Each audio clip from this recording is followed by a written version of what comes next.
So welcome everybody. As you can see on the screen, the topic for today is how to share profits, value and growth with your team. I will do some introductions of myself and Michael later. We will be about an hour and the recording will be available afterwards for all the attendees and for those who have registered. So in terms of our agenda for the day, we will be doing some introductions of myself and Michael. Then we'll give you an update because a lot has happened in the last year, just over a year, and even in the last few months. We'll give you an update on what we see in the marketplace and what we hear. We'll go through a short section that we title, "What is your key question?" And then we'll go through some of the common questions that we deal with when we go through our smart share process with our clients, and hopefully there is time at the end for Q&A, and then we will conclude at the end. We're going to be about an hour in total, and we thank you for giving us some of your precious time and joining us today. So my name is Eben Lowe. I'm a partner from M&P's Abbotsford office, and I do work in succession, family office, accounting and tax as well. And I'm the national leader for SmartShare, which is our service line around the exact topic for today. And I'm joined today by Michael. Michael, if you can introduce yourself, please. Hi, everyone. Welcome and thanks for joining today. As Eamon said, I'm Michael Sachs. I'm a tax partner in the Toronto area in Markham, and I frequently work with businesses that want to bring in employees to share ownership and profit. And as much as we have internal teasing between the accountants and the tax specialists, Michael has been a wealth of knowledge on everything we're discussing here. There are so many loopholes sometimes that you have to watch out for people, for CRA, for example, to look at plans and things in different ways. And he's been an invaluable source to our national smart share team on this. So a few housekeeping matters. The final segment of this webinar today will be for Q&A, so please ask your questions. We're going to try and get to as many questions as we can. We did incorporate the questions that you would have posed at registration. We did incorporate as many of those questions as we can. You will see that we're flying through them at a high level, and that is intentional. There is a lot of ground to cover. So please, in the Q&A area within the browser, if you can just pose your questions there.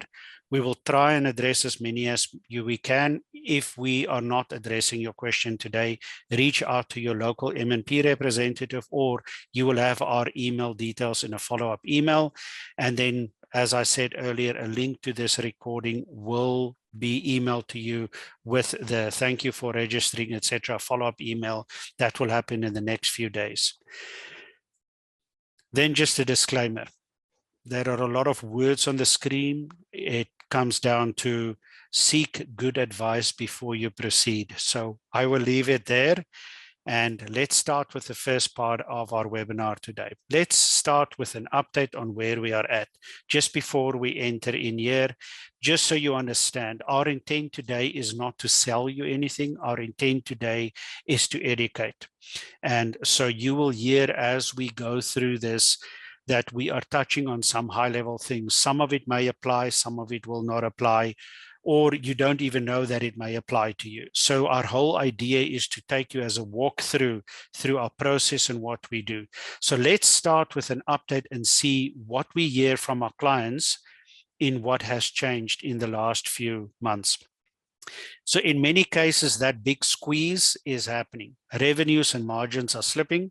Some companies, and I'm fortunate to work with a lot of them, are doing incredibly well. They are still showing best ever results, but a lot of them are struggling with revenues and margins that are slipping.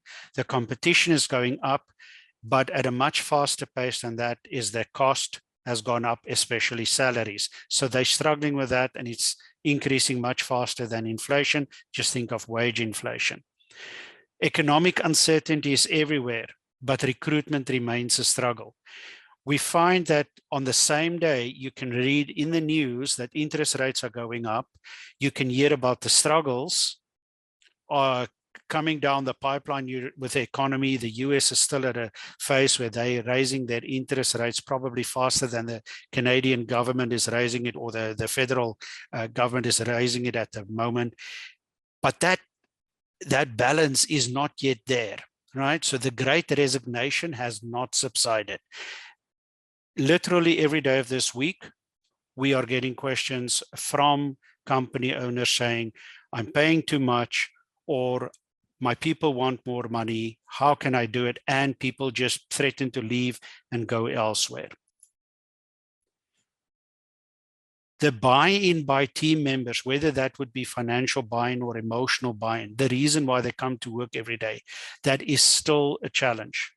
We find that has shifted over COVID.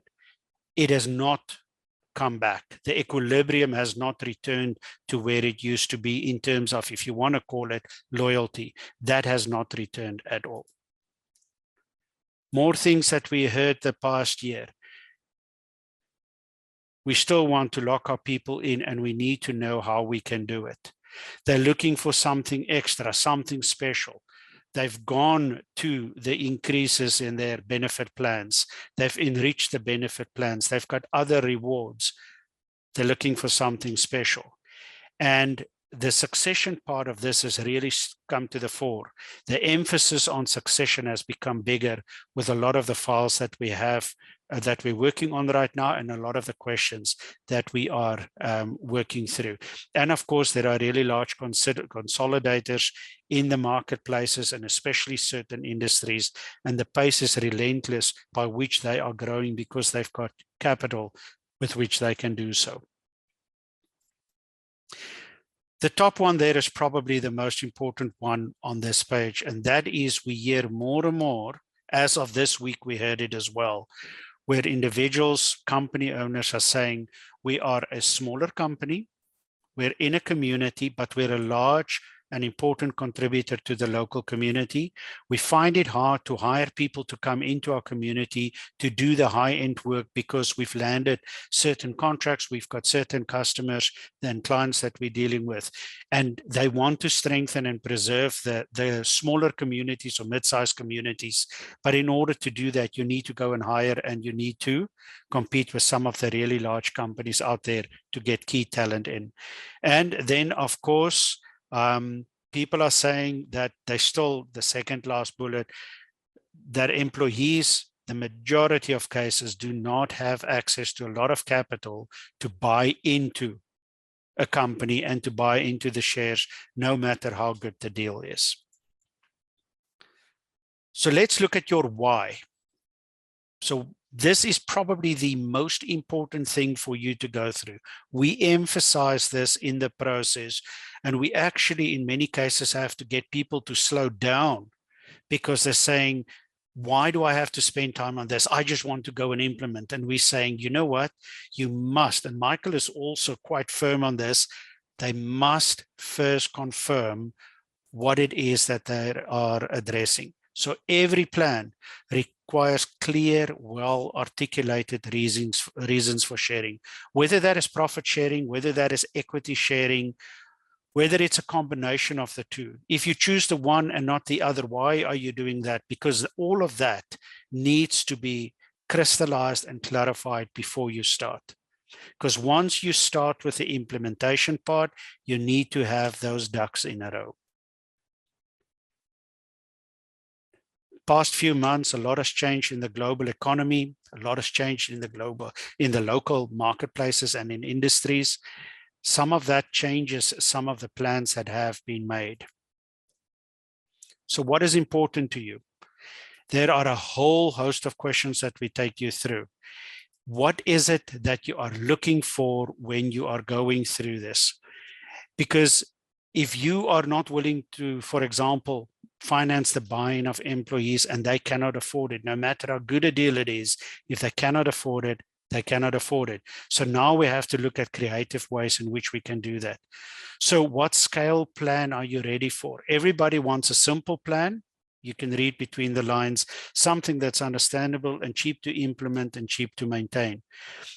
But it can get complex and costly, and the cost can be unnecessary If you go down the road and you implemented the wrong plan, no matter how small and how cost effective it was when you implemented initially, spend some more time early on going through some of that. How many people do you want to bring in? It's one of the standard pieces that we work through, and maybe you don't roll it out to the whole company, but maybe you do a step-by-step methodical implementation. We've got quite a few of those going on right now. And then how much control do you want to maintain?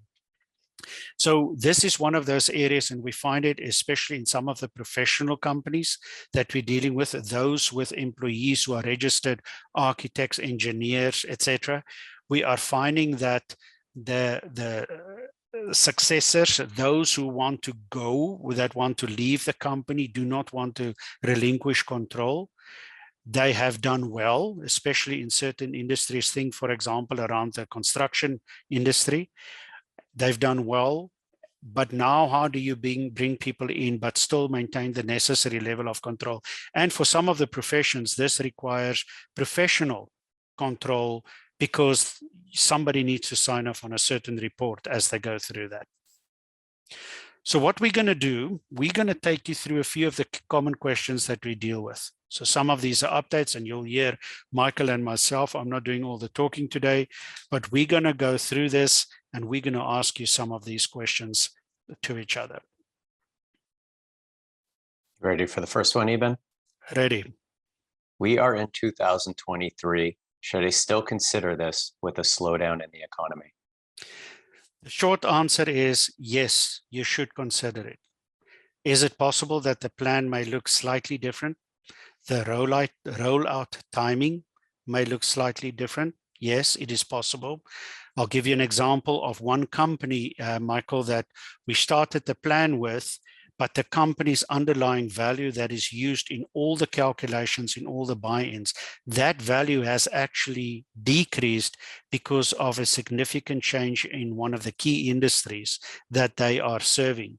So yes, the plan itself, all the moving parts of it is yes, you need to recruit those people, you need to retain those people. Things will pick up again, and then there is going to be an even bigger war for talent than what we have right now. Opportunity. Huge opportunity. So retention and recruiting are good enough reasons to do this. What other reasons can there be, Michael? Yes, good reasons to bring in employees to share profits and ownership is definitely retention and recruiting. Other common objectives we come across are owner succession planning, creating those opportunities for future leaders, and allowing owners to transition the business in the future to them. Something else we hear a lot is we want to build wealth for our employees. When the employees increase the value of the business, they can accumulate wealth. They can build for their retirement. And a lot of business owners want to help their employees do that, especially if they're long-term employees, key long-term employees. It's important, as Eben was talking about before, for business owners to know what they want to achieve 5 to 10 years into the future, and ensure that that plan they do to share profits and share profits and ownership with their employees ties to those goals. Mm-hmm. And you know what we find is some of the plans, when you start to look at it, we've had resistance from some company owners who are saying, it feels to me like I am sharing a lot. But we are working now with files where the owners of the companies, they owned the full company, they sold a piece off, they brought their key individuals in who then stayed. And then there is a secondary plan a few years down the road that ties in with succession. And that secondary plan, when they start to sell the remaining shares off, it will be for more than what the whole company was worth when they did the first piece of it, the first tranche of it. So really, this is where the nice interaction between succession and retirement planning, both for the current shareholders, incoming shareholders, where it starts to come together. I've had the privilege in the last week, to actually show employees the value that was built. 1 year, the value that was built, and everybody on the call, all their eyes lit up because they could see this is future retirement value that they will be entitled to. You want the pie to get bigger, right? Exactly, exactly. And you can only do it if you have the people. Next question for you, Eben, is how will this help with my HR issues? So we've had to, and maybe it is on a bit more humorous note, we've had to say quite often to people that one of these plans is not duct tape that you can just, hide the existing issues that you have. But if you have a team where you can build commitment and you can do a direct line between the performance that they deliver, and you bring that direct line back to how they share, how their retirement value grows, how they buy in. Think of a profit sharing plan where it is not just a bonus plan, but it is a true profit sharing plan. But you've gone through all the, you can call it complexity, but you've gone through the rigor of the process to say, how do I create a stronger line to the outcomes that we want from this?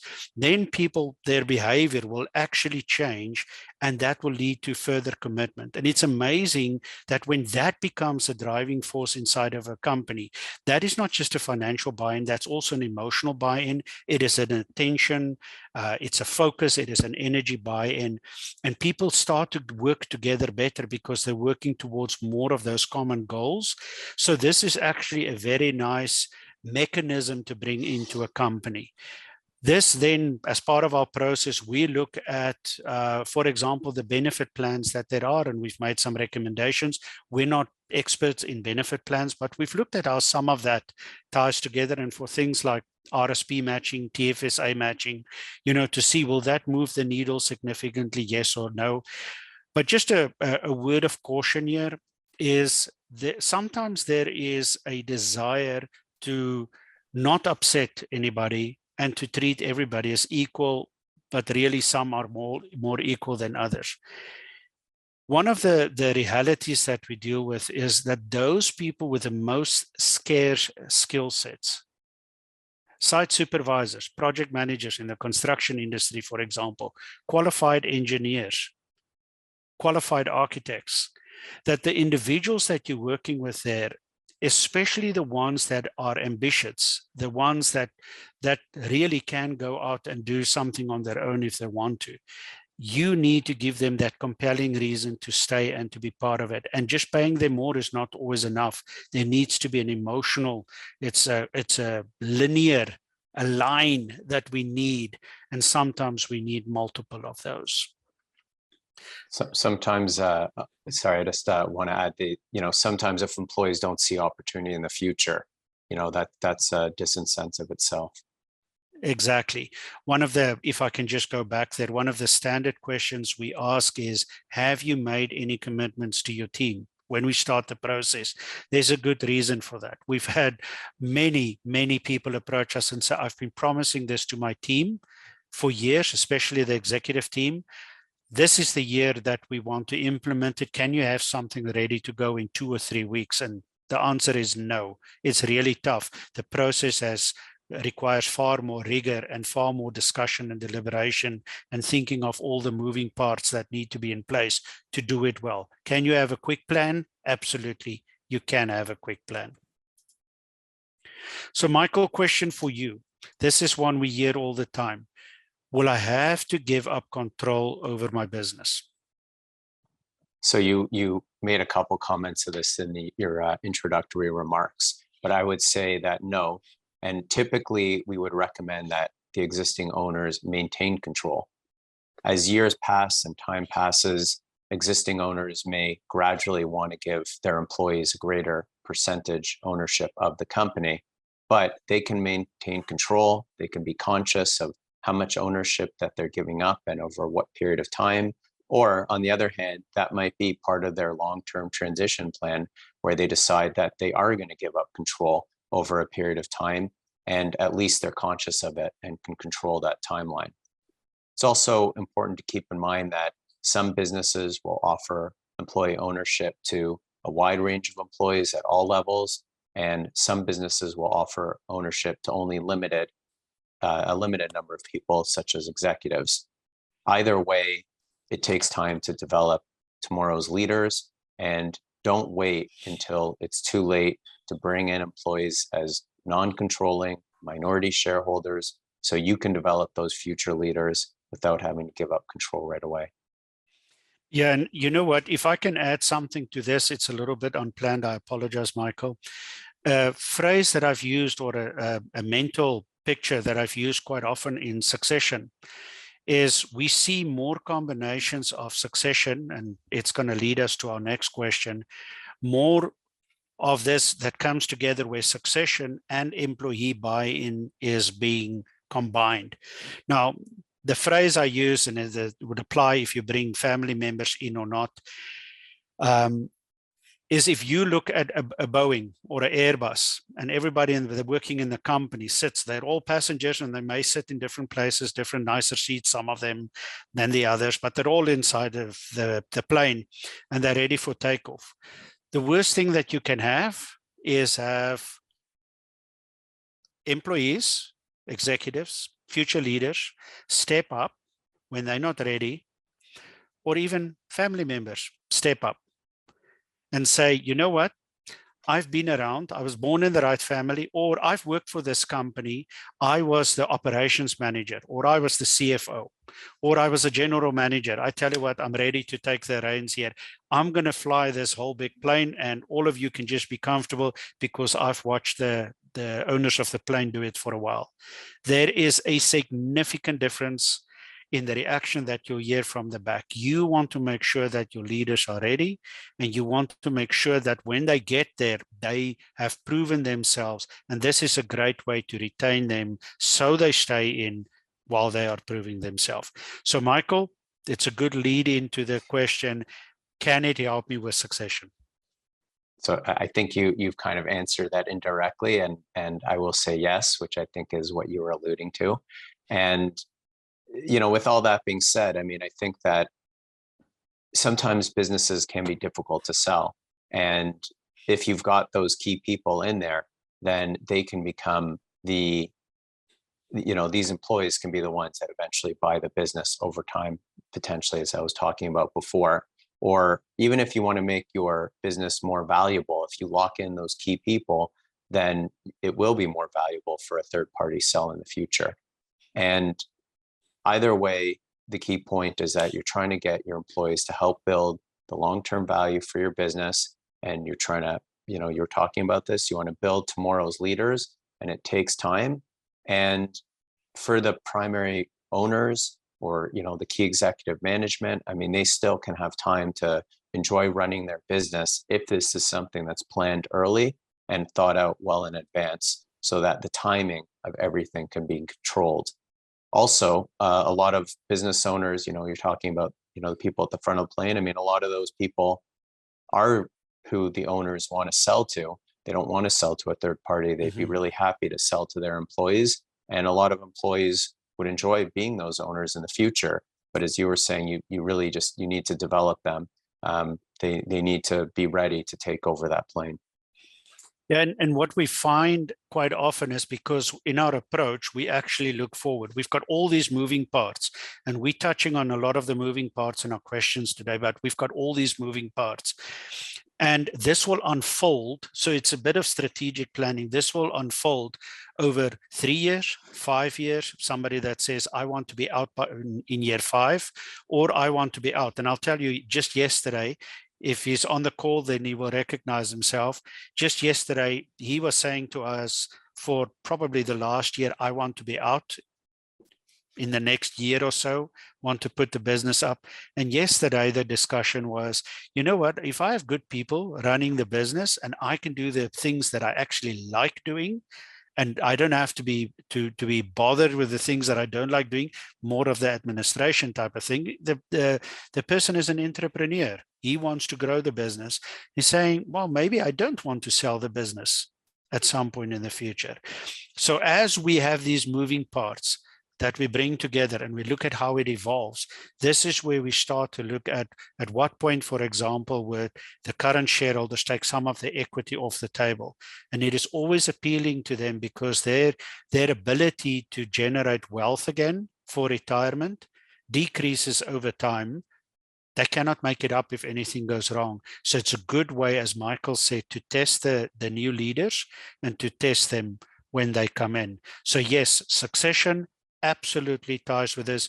We've got clients 35 years old talking succession, and we've got people in their mid-70s talking about succession, saying, I think it is time for me to exit my business and bring some individuals in.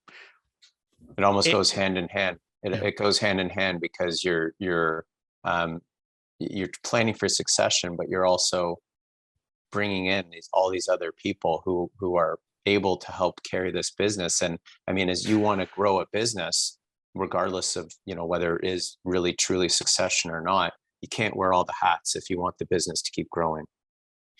Exactly. So next question for you, Eben, is how will it strengthen my business? So first off, recruitment, check. You're able to recruit people because you can clearly articulate that you've got an equity plan that they can participate in once they become eligible, or that you've got a profit sharing plan. So recruitment, check.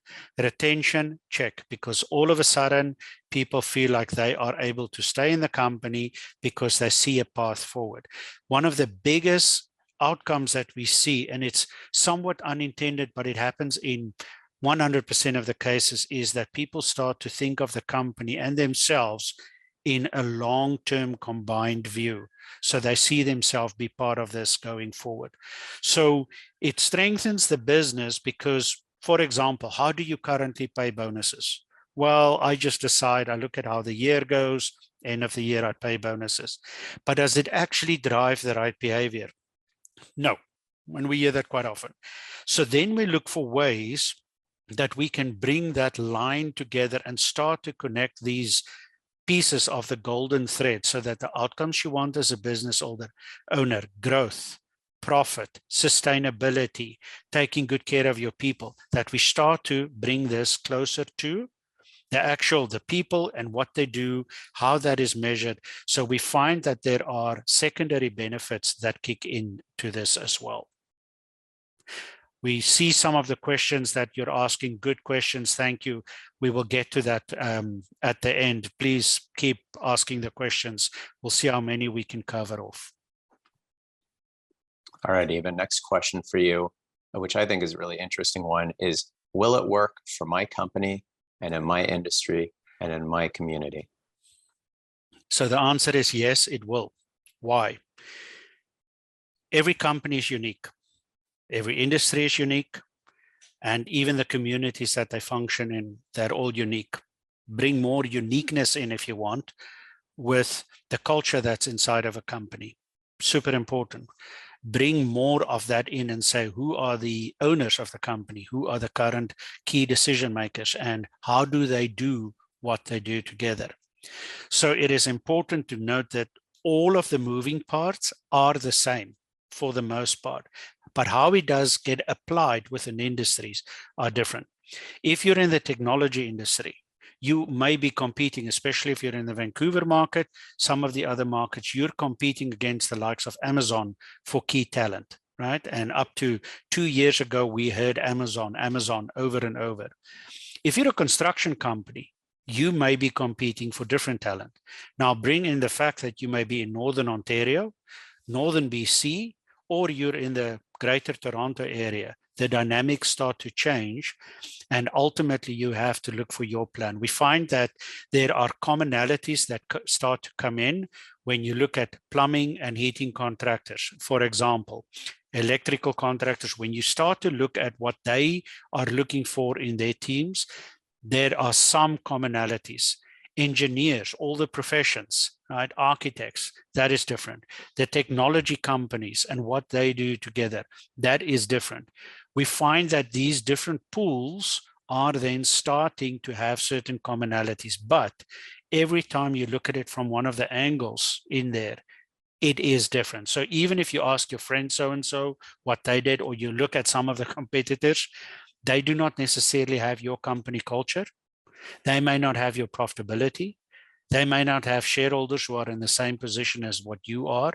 I mean, we've had companies where the shareholders said to us, I've made enough money.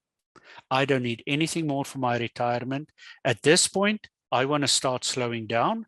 I want to do the things that I want to do. And tell you what, I want to give to my team.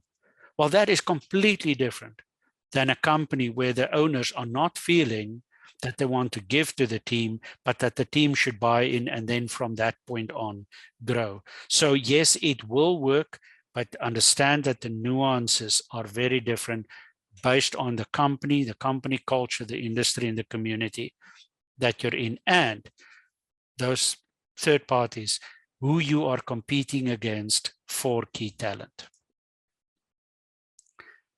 So this is a question for Michael. Am I actually looking for an ESOP? So that's a good question. And it's interesting. You were just talking about what my friends are doing, talking about people thinking what their friends are doing or their competitors amongst the same industry. And something interesting, I think, is that often people will use the term ESOP and it will be used generically, and it could actually mean a whole bunch of different programs. And just because you've heard the word ESOP, it doesn't mean your friend, your competitor, whoever it is, actually has an employee share ownership plan. Often, people come to us and they ask us to help build an ESOP, or they have tax questions about an ESOP. Often business owners come to us after they've implemented a plan and they tell us it's not working. And where I'm going with this is there are numerous solutions that you should think about if you want to bring in your employees to share ownership or profits. And we've put some of those options on this slide.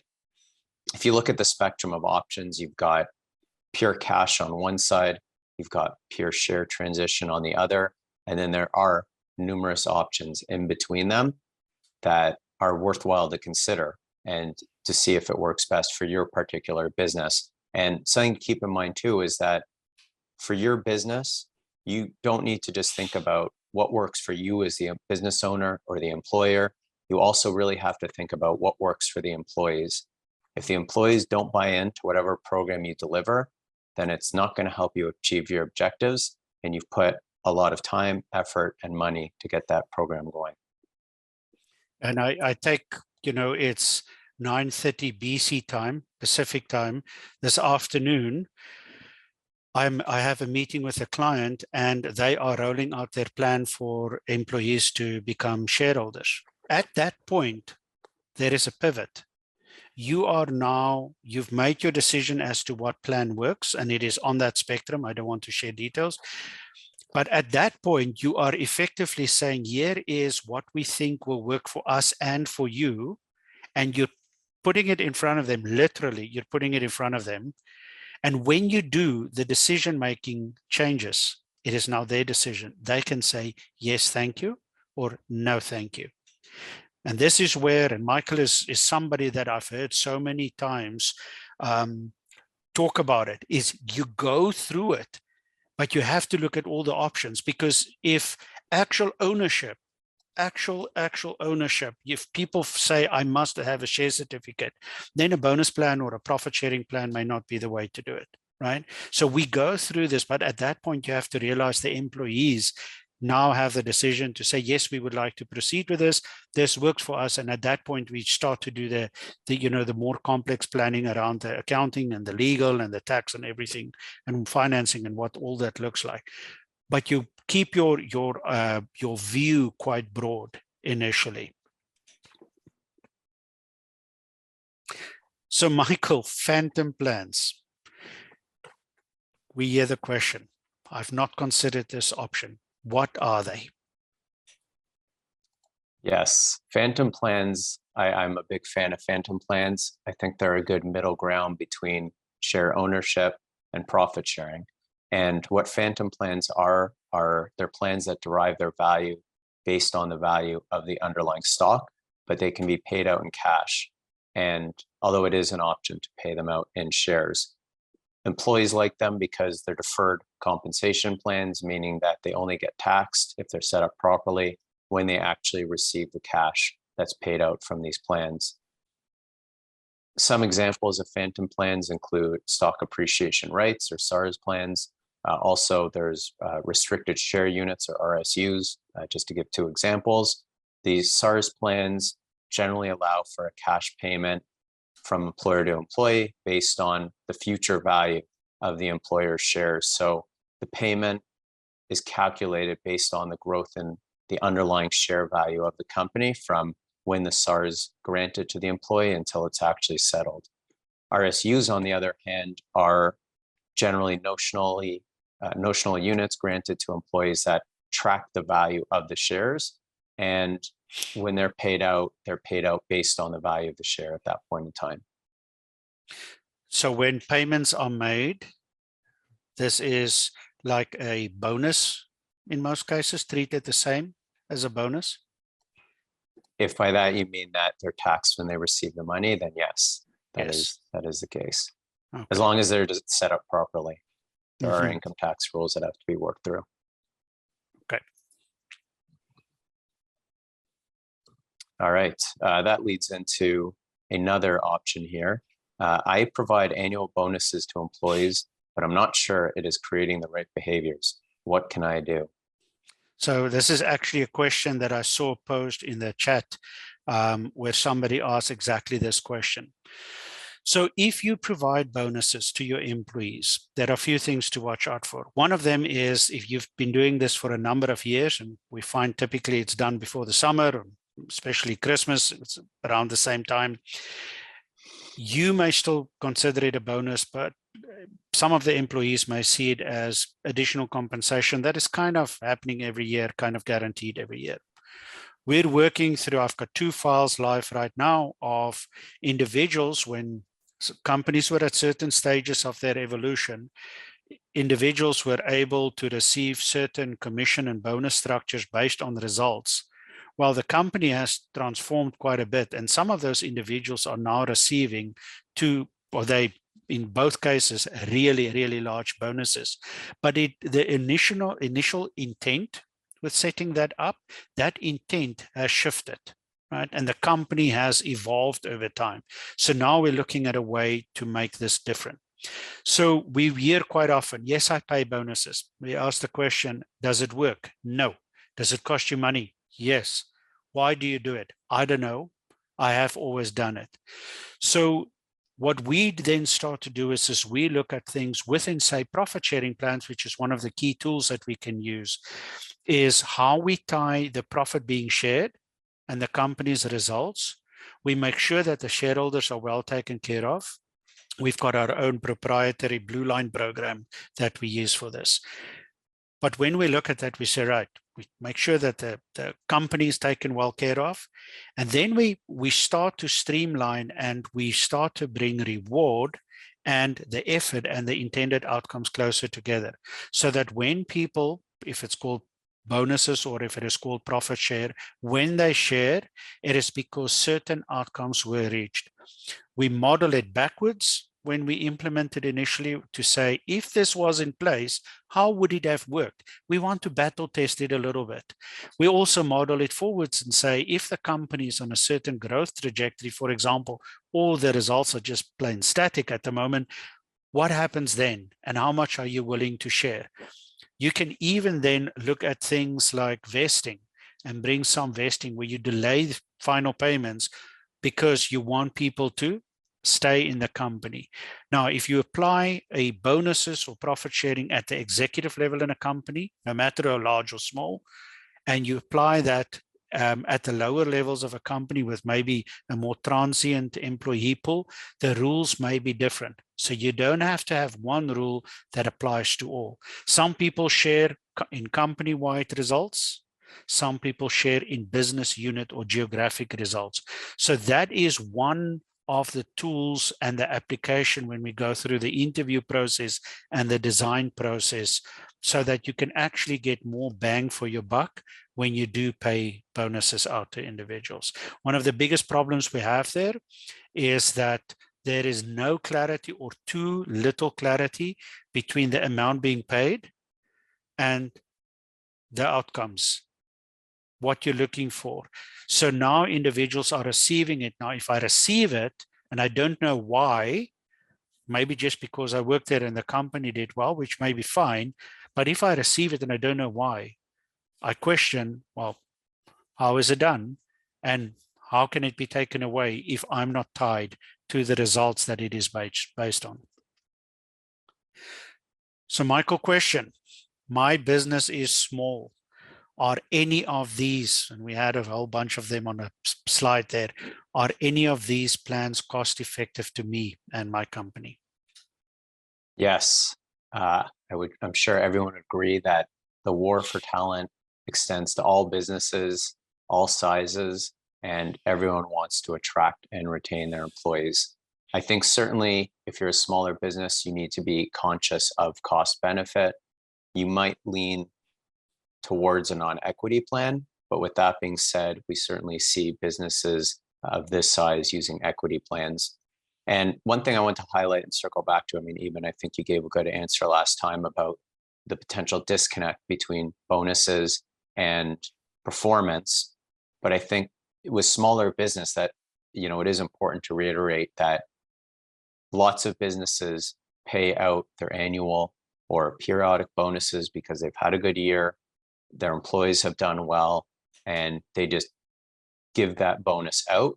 But the amount and the timing doesn't link to the performance. And as you were saying, you know, instead of that bonus becoming linked to good work, it's not a reward linked to good work. It's just something that's expected, and it doesn't necessarily drive the business forward, which is something you want to make sure you're doing when you're paying out the bonus.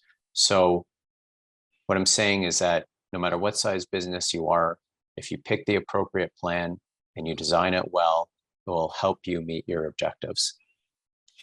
So can we just ask about confidentiality, if I may?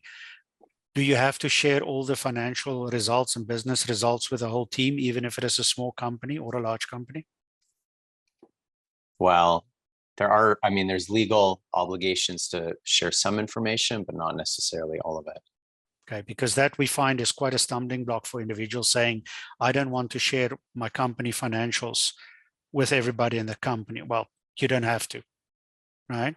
So you can have summary information depending on how it is structured. Even for equity plans, same thing there with the structures, how we set it up. Minority rights always comes in, and there are cost-effective ways and very, very efficient and effective ways in which to do it. Next question is for you, Eben. My business is large and complex. Can these plans work for me? The answer is yes, but you need to have a few moving parts in place. It's about clarity, and it is about that golden thread, again, that where you connect the outcomes that you want with the individuals. We've been approached by large companies in the last few years that have had plans in place for, in some cases, decades. And they're saying nobody feels energized by the plans. Every year we give the ability for people to buy stock or to buy options, you know, to join the plan and or to even exercise some of the options. We've got every year, effectively, you're going to your employees and saying, do you want some more of the company or more of the rewards? And employees say no. And it's not necessarily because the plan is bad or because the company is bad. Some cases it is just because they have lost the connection with what the plan was intended for, with what happens now. So in a larger company, good news, you may have more horsepower on the financial side to do some of the analytics, to put some of the reporting in place. But especially if you've got multiple geographies, multiple business streams, business units, it becomes harder to connect the people with that, right? With what you're trying to achieve through it. Otherwise, you're just giving people money or equity or future value. So there, the communication is the key thing. It's like any other relationship. Communication is the key part. You have to, as Michael said yesterday when we prepared, you have to be able to sell the sizzle. You have to be able to connect it so that people are buying in, literally and figuratively, to what it is that the plan is doing. And they have to say, I am part of it because regular reporting may help with that. there are multiple ways in which that can be done. So in large companies, yes, but you have to put certain specific planning in place to make sure that you build those connections in communication. So you're saying multiple plans, maybe? Possible, I'll go back to that slide, possible multiple plans or one plan with multiple applications or different applications. For example, if you've got different business units that you're working through. Good question. Another question for you, Eben, is which employees should be eligible for what benefits from a program? So Michael jumped the gun there on the question because in the last question he asked, because this is where you have to tie it together, right? You cannot, and we had a question here to say, how do you recognize a 10-year employee versus a new employee in a profit or an equity share plan? That's part of the process that we go through.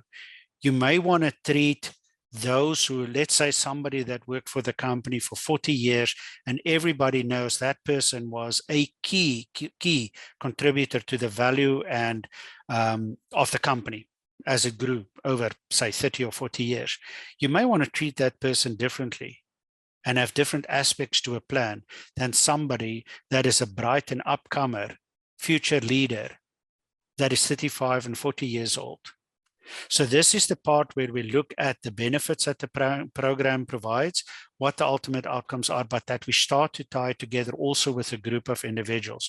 So we typically find that the company-wide performance would be rewarded at a higher level.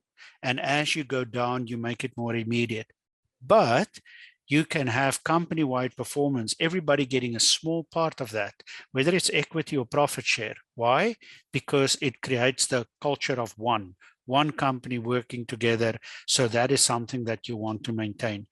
We've seen too many examples of people looking at local results only, and then it creates a we culture and a you culture, and people all of a sudden start to separate in how they think and how they plan. One business owner last year, I think it was in the fall, he said, I don't want the different departments in my group of companies to compete with each other. He said the company is not going to win from that.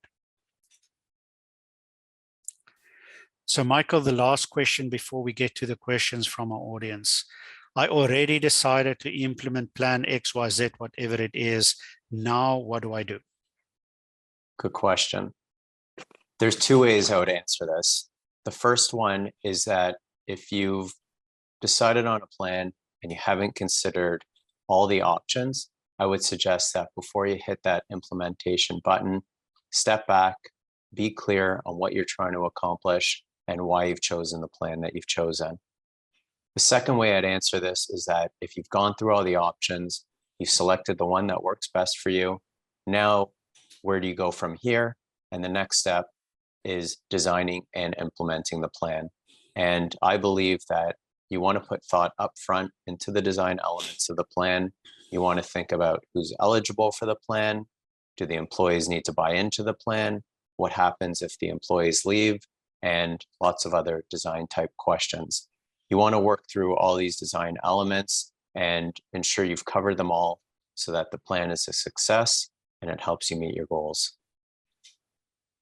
Thank you. So next we're going to go through, and we see we've got quite a few questions. I'm going to read one here. It's actually somebody that I know. In terms of profit sharing, what best advice can you give us when businesses have challenging financial years? In other words, if net income surpluses are reported, profits are shared. However, if net losses are reported, what is the best way to handle this? This is a common question, but we still wish that people would spend more time. If you look at it, sometimes when companies have results that are not so good, it may be because they are struggling or they're going through a growth spurt or something that is completely outside of their control has gone wrong, or it has just changed. The industry changed or the economy changed. One of the key customers, something happened. This is the reason why we want to plan forward. We quite often go with high, medium, low scenarios when we do the projections, and we lay out the permutations of how the future can unfold so that you are battle testing it for it. I would say that at that point in a year, and you need as owners to maintain the flexibility that you can actually adjust the plan so you don't only share in the good years. You want to keep the people even through the more difficult years, because those may be the ones where you set them up for the future. You never want people to lose hope in the fact that they are part of something bigger. And there was a question about how do you create that sense of ownership in a team? People need to look and feel part of it. There's a line that we love to use when we lay out the plans, and that is, imagine your people going to work every day, getting a salary, getting a wage for what they do, but they're also able to say, you know what, I know this ties to my overall retirement planning. I'm building value from being here. The joy we have, the privilege we have when companies do that, and there is the annual reporting to employees, that is such a motivator for everybody to say, fantastic, you know what, I'm building this, because now, will they ever leave the company? Probably not, but they're able to see that. So quite a few years ago, I asked, are you paying a bonus this year? Nope.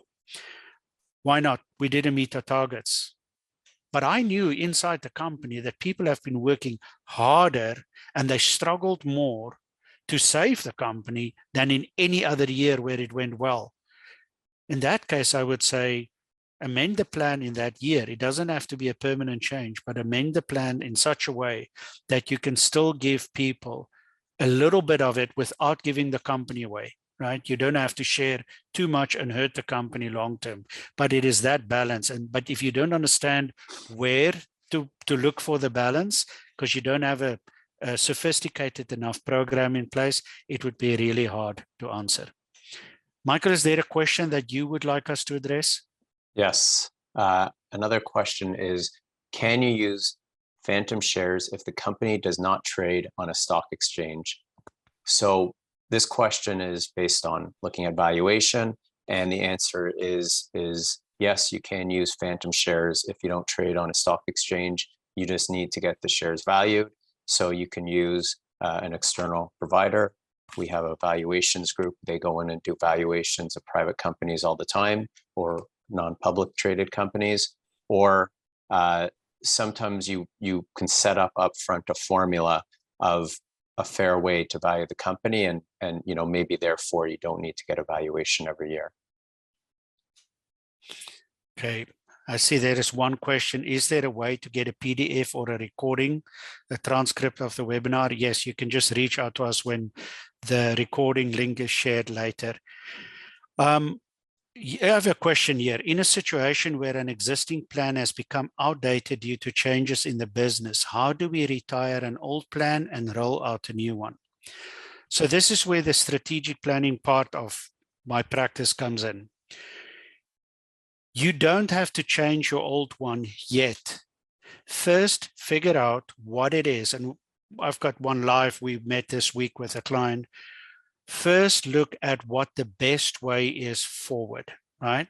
You don't have to go and do patchwork solutions to your existing plan. Yes, you can. By all means, you can do it. But we find that the cleanest and best way to do it would be to say, if I do this again now, what is it that I want? Everything that you've done to date is not bad necessarily, because you've also now learned certain things, right? And you've seen what works and what doesn't. But if you've got an existing plan, you're saying, how do I mend it for the future? Look at a clean slate plan. What works in the plan that you have? And one of the things that we're doing just this week on a file is to say, with the new plan, this is how much the individual will share. This is the old plan, how much did the individual get?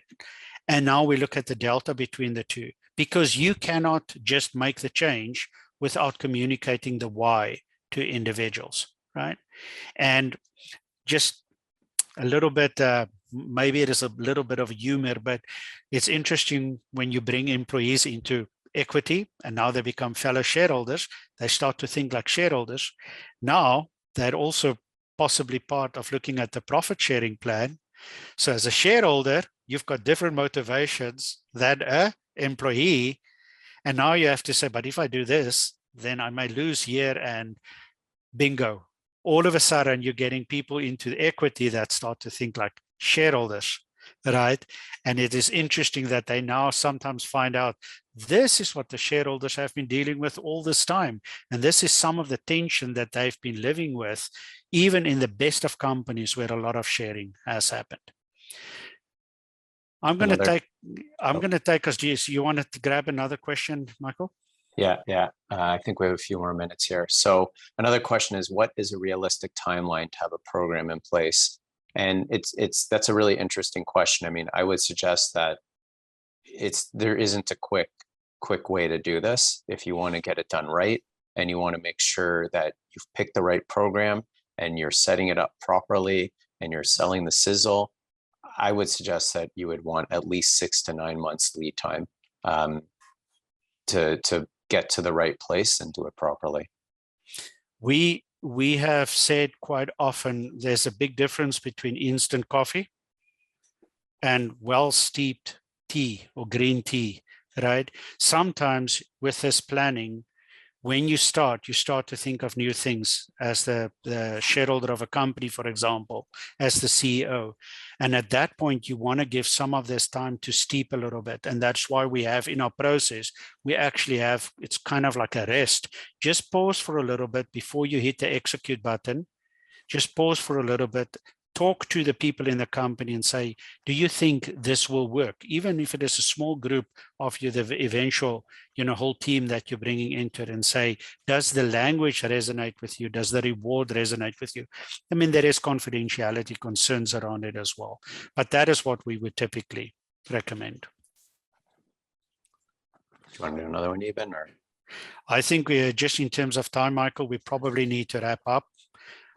But we want to extend an invitation. If you've got questions, we see quite a few questions that we could not do today. Feel free. Our emails will be in the follow-up email that you will receive probably early next week. And there will be a link to the webinar as well. Feel free to reach out to us. We'd be happy to take it further. We have got SmartShare team members across the country, so you don't only have to talk to the two of us, but then if the question cannot be resolved locally, we'd be happy to help in any way. So we want to thank you for your time. Thank you for attending today. We know that time is valuable. We know that some of you would be watching this afterwards because you registered and couldn't attend.